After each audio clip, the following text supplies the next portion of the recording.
right, so we're going to an intersection, orange stage right away. Watch out for any vehicles coming out. Uncommon thing, good thing everyone braked.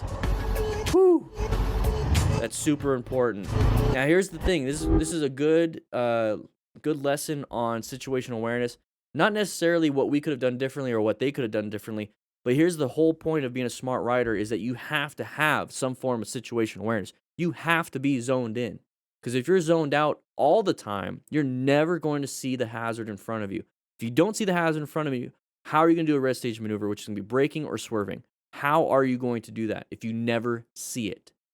If you're looking down at your phone and walking, how are you going to see that branch in front of you? How are you going to see that you're about to step off a curb? How are you going to see that you're going to walk into a pole? If you're staring at your phone, if you're staring at anything, if you're just looking straight, looking at the phone or looking at the pole, looking at the branch, but just oblivious because you're daydreaming. It doesn't matter if you know how to brake. It doesn't matter if you know how to swerve. It doesn't matter if you can stop on a dime doing whatever it is you're doing if you can't see it.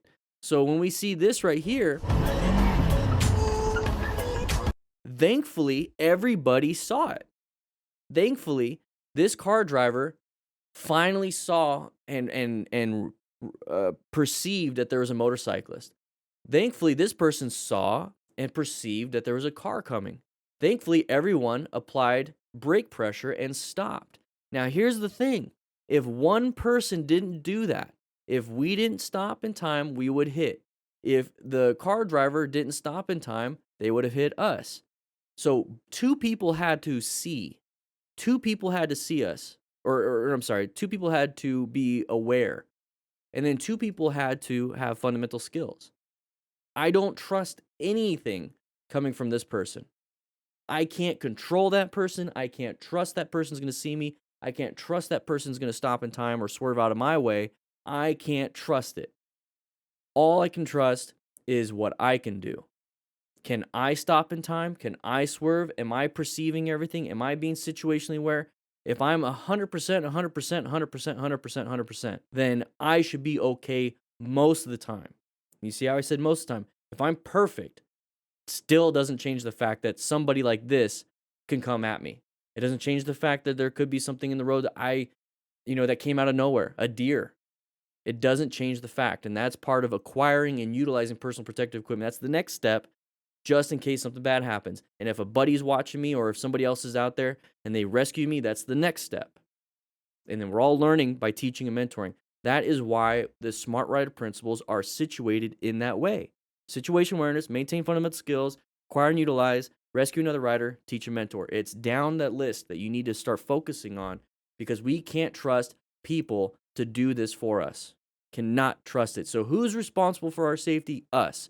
Who's at fault in this situation? Them. Does it matter if we're in the hospital or dead? Nope. Doesn't matter. Does not matter.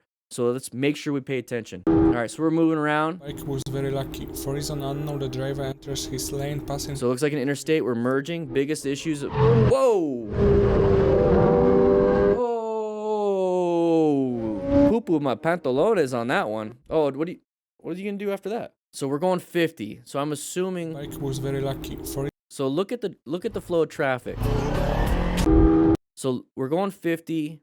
Now watch the traffic above us and see how they're consistently passing us. So we're not getting up to speed with the flow of traffic. We're not merging very well. In this case, look how fast everyone else is going. For reason unknown, the driver enters his lane, passing him by a few inches.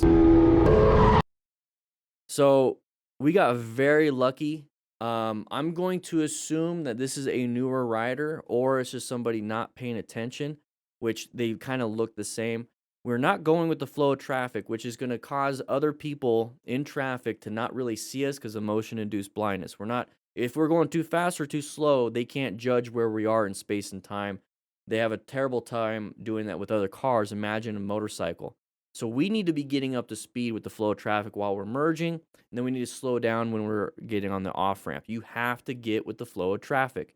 So this vehicle did not see us. Maybe they couldn't swerve left because maybe there's a vehicle to their left. They couldn't do anything.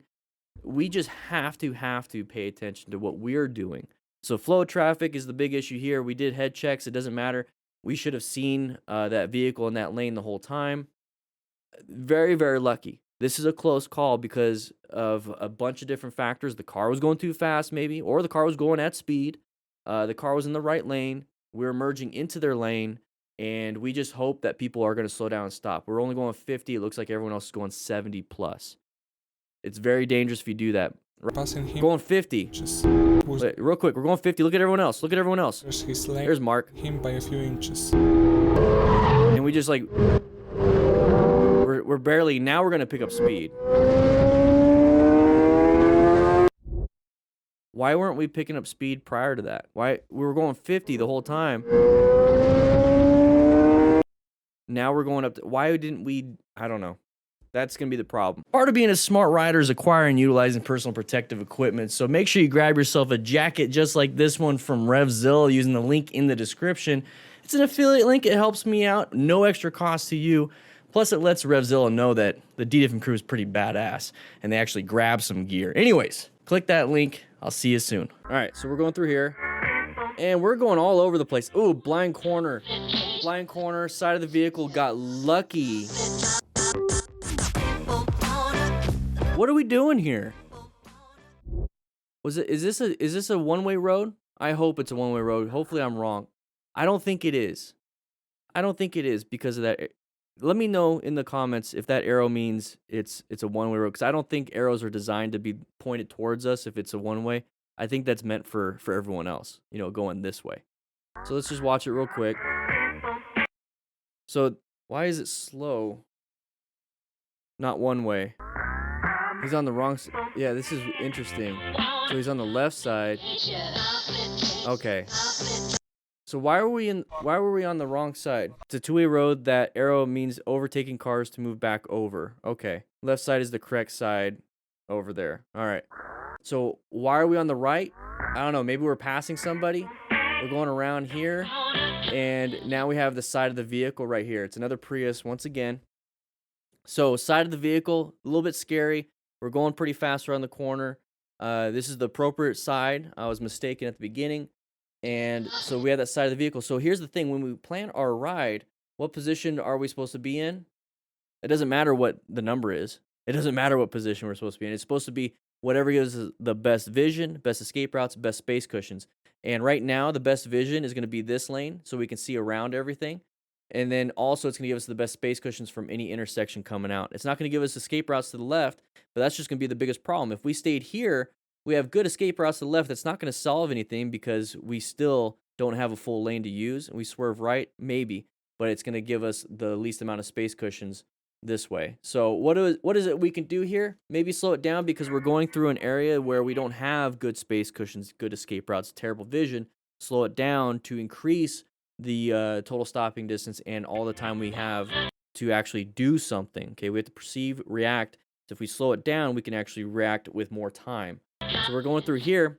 Boom, right there, side of the vehicle. That's the pattern. So go ahead and roll out that throttle. That vehicle's already coming out. Apply some good progressive brake pressure. Allow them in because they're already going to do it.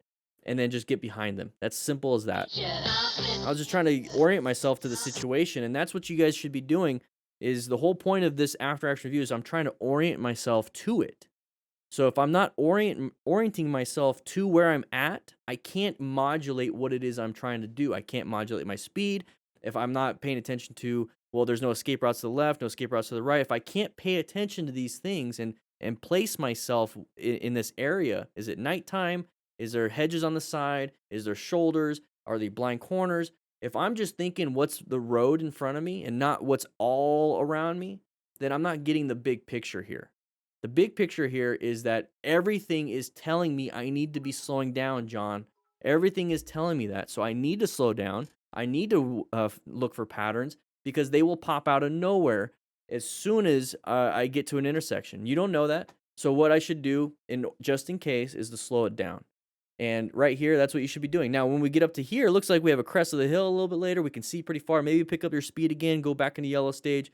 And then when it's a big open area, you can see everything. Maybe you can pick up the speed a little bit later. Yeah, OODA loop. Exactly. Observe, orient, decide, and act. All right, so we're going through here. You see the line of sight problem? Move off to the right a little bit. Watch out for this vehicle. We're in the blind spot now. You see how things can be dynamically change? So be very, there it is. There's the blind spot. So these are things that you need to start looking for. Now yeah, exactly. Pay attention to what's ahead, because that vehicle applied the brakes and you almost ran into the back of them. So let's take a quick look again. This is a good line of sight thing.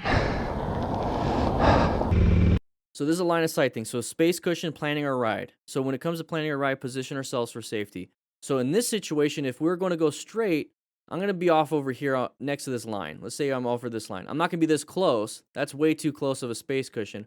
I'm going to go ahead and not accelerate when these people accelerate. I'm going to let them accelerate. Let's say they're going 10, I'll go 5, and we're slowly going to get further and further apart. So once I feel comfortable with how far we are apart, then I'm going to go ahead and get to the speed limit or the speed that they're doing. So that's what I'm going to do straight off the bat right here. But I'm also going to get over here off close to this line so I can see around the van. That's what I'm going to be doing. Remember, position your ride for good line of sight, good escape paths, and space cushions. So we're going to get him to here. Now, this is a kind of dangerous spot so far. The vehicle on our left is getting slowed down by the vehicle in front. We're in the blind spot. So definite orange stage right here. Always anticipate, hey, what is this guy doing, huh? What are you doing? What are you doing? And then if he does come over, you're already prepped. You perceived it already. All you have to do is react. But if you're oblivious to it, you have to perceive and react.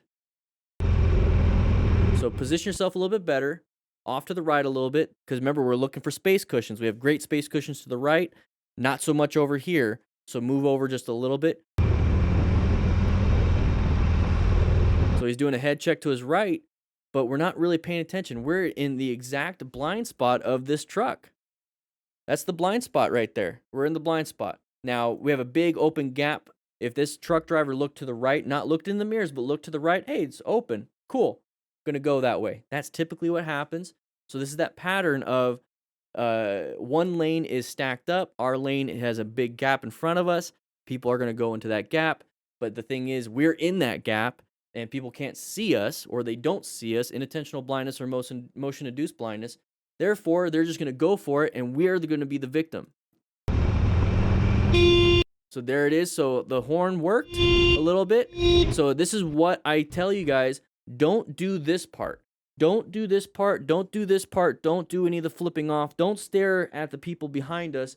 Don't do this part, because what's ahead of us? Still the hazard. Our space cushion was never good, so we still have a hazard. So when we look forward all of a sudden right here, brake lights, we had to squeeze the brakes. Now imagine if we were going a little bit faster and we weren't already slowing down. We were looking back and we're like, F you, F you. And then we look forward, all of a sudden there's a vehicle, boom, slam the brakes, dump the bike, crash. That's the problem. Once you navigate a threat, move on to what's in front of you. That's going to be where your next threat is. And you're right, Aquamarine. Also a ram mount. We don't use ram mounts here at the DDFM crew. We use rock form mounts. Links in the description, links in the comments for a discount, 25% off. All right, so we're riding over here with Loon Rider, big group ride. Everyone's going slow. You notice how the conditions involved? All right, so this person's probably upset because there's a lot of motorcyclists. And every time a motorcyclist passes, they kind of get in front to block traffic. That's a normal thing. I don't know why we even watch this. I guess it's a learning lesson. So what's happening here is a big group ride. This typically happens. I did check the original. It's all blurred out too. It sucks. So this usually happens on a group ride, especially a big group ride. You're going to have a lot of people wanting to go at once, even in normal staggered group rides. This is just a common occurrence, and I think a lot of motorists, car drivers, just don't understand. This is why it's if you're going to have a big group ride that's planned, that's a huge event. One Only XRAM understands this because we did it here for the Distinguished Gentleman's Ride. You usually have a nonprofit or some type of escort. So you have an escort that is going to have lights. It's going to look professional. They're going to have, probably the same bikes, or at least have a vest. And they go to the front, block traffic, and then they wait till they get to the end. They go to the front again. They pretty much leapfrog everybody, a big group of people, and they'll block traffic, and it's more official. So when you have things like this, Rasta from the uploader, yeah. So when you have stuff like this person's blocking traffic right here, and that's perfectly fine. That's perfectly, if you want to do that, that's fine. Here's the problem. If this person wants to do something, that's perfectly fine too. So you see how that kind of gets into the mode of, well, you shouldn't be doing that, but we can. It's kind of ridiculous. So if we're going to do this, we cannot be upset that they're going to do something stupid. We cannot. But if you have an actual escort, a police escort or some type of escort that is official, they know how to handle these situations, they're professionals at this, then you're going to see less of these types of people, and you're not going to have to deal with these things. Okay, so this is a big ride, big, somewhat controlled ride. This person's upset. Now this person's going to take the lead and sit right here too. The problem is, we're agitating the public. So how do we solve that problem? The best way I can think about it is hiring an escort. If we're gonna do such a big ride like this, let's say 200 people are in the group ride. I mean, if you can get at least 10% of the people to pitch in for an escort, I think you could do that.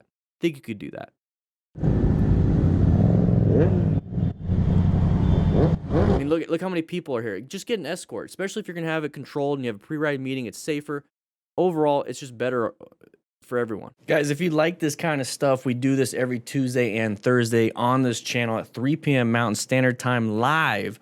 So make sure you check that out. But if you want to check out some other things like this video right here or this video right here, please do so. It supports the channel. Click that like button, by the way. Check into class. Anyways, I'll be seeing you around.